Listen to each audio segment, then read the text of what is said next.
अंधे बच्चे पर कहानी।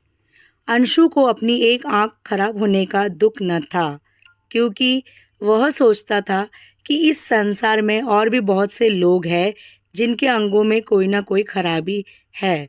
आज तक किसी ने न तो मोहल्ले में और न स्कूल में ही उसे चिढ़ाया और न कोई उस पर कभी हंसा था।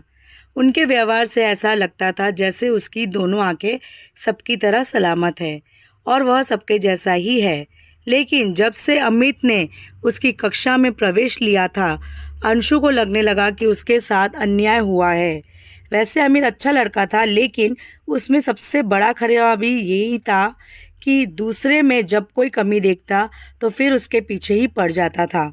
कुछ समय बाद ही वह अंशु को समदर्शी कहकर चिढ़ाने लगा। धीरे धीरे सभी उसे इसी नाम से पुकारने लगे। इस कारण अंशु क्रोध व दुख से भर जाता। एक दिन तंग आकर उसने कक्षा अध्यापक से शिकायत कर दी। कक्षा अध्यापक ने अमित को नसीहत दी और कठोर दंड देने की चेतावनी दी। इसके बाद तो अमित उसे और ज़्यादा परेशान करने लगा।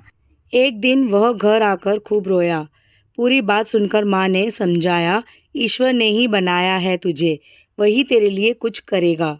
2 दिन बाद ही खेलते समय अमित की एक आंख पर गेंद की करारी चोट लगी। चोट गहरी थी। उसे अस्पताल ले जाया गया और फिर कई दिनों तक अमित स्कूल नहीं आया। एक दिन अंशु अमित से मिलने गया, परंतु अमित ने उससे मिलने से मना कर दिया। आंख में थोड़ी राहत मिलते ही वह स्कूल चला आया। उसकी घायल आंख पर अब भी पट्टी बंधी थी। कक्षा के बाहर बरामदे में खड़ा वह अपने साथियों को आपत्ति सुना रहा था। अंशु चुपके से उसके पास जाकर उधर खड़ा हो गया जिधर आंख पर पट्टी बंधी थी। फिर आहिस्ते से कान के पास मुंह ले जाकर बोला, क्यों भाई, नज़र तो आ रहा है ना, मैं हूँ तुम्हारा दोस्त अंशु, तुम्हारे शब्दों में समदर्शी। अमित गुस्से से बोला, समदर्शी जो है वही रहेगा। 2-4 रोज में पट्टी खुल जाएगी, फिर देखना कि समदर्शी कौन है। दूसरे दिन वह स्कूल आया तो उसकी आंख पर पट्टी न थी। आंख बुरी तरह लाल थी। असहनीय दर्द होता था। मम्मी ने समझाया भी था, लेकिन वह न माना था और पट्टी फेंककर स्कूल चला आया था। अमित के साथियों ने उसको कहा, गजब किया तुमने अमित, इतनी जल्दी आंख पर से पट्टी उतार दी, कुछ हो गया तो। सारा दिन उसने बेचैनी में गुजारा। दर्द से बेहाल अमित घर जाते ही बिस्तर पर चित हो गया। उसे कुछ होश न था। कब मम्मी पापा आए, कब डॉक्टर को बुलाया, कब आंख पर वापस पट्टी बांधी, उसे कुछ पता न था। डॉक्टर अंकल उसके पिताजी के गहरे दोस्त में से थे, इसीलिए शायद पिताजी को डांट रहे थे। ख्याल रखना था तुम्हें, अब भुगतो, दुआ करो कि ऑपरेशन कामयाब हो। आंख की झिल्ली से खून रिस रहा था, जो बड़ा खतरनाक साबित हो सकता था। सुनकर अमित डर गया। उफ, अब मैं क्या करूं? क्या मैं भी समदर्शी बन जाऊंगा? सब मेरी ही गलती है। मैं ही अंशु को तंग करता था। उसने तो हमेशा सहनशीलता से काम लिया था। मैंने ही भूल की।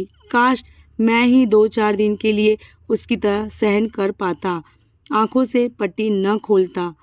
अब न जाने क्या होगा, ऑपरेशन में क्या होगा, कहीं आंख चली गई तो। वह इन्हीं विचारों में था कि नींद ने उसे घेर लिया।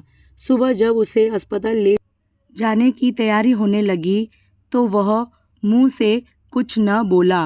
ऑपरेशन हुआ और सफल रहा। डॉक्टर अंकल ने पापा को बधाई देते हुए कहा, अब तो 15 दिन तक पट्टी न खोलने देना। पापा हर्ष विठल हो कुछ कहने जा रहे थे कि अमित बीच में ही बोल उठा, डॉक्टर अंकल, जब तक आप नहीं कहेंगे पट्टी नहीं खोलूँगा।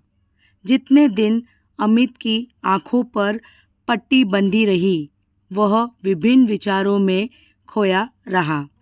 समदर्शी अब उसे अंशु के नाम से याद आता था। जब आंखें स्वस्थ हो गई तो वह स्कूल गया और अपने साथियों से सबसे पहले अंशु के बारे में पूछा। इतने में अंशु आता दिखाई दिया तो अमित लपक कर उसके पास पहुंचा और उससे गले में भर लिया। मेरा अच्छा दोस्त, मुझे माफ़ कर दो, अब मैं तुम्हें कभी नहीं चिढ़ाऊँगा। तो दोस्तों उम्मीद आपको ये कहानी पसंद आई होगी।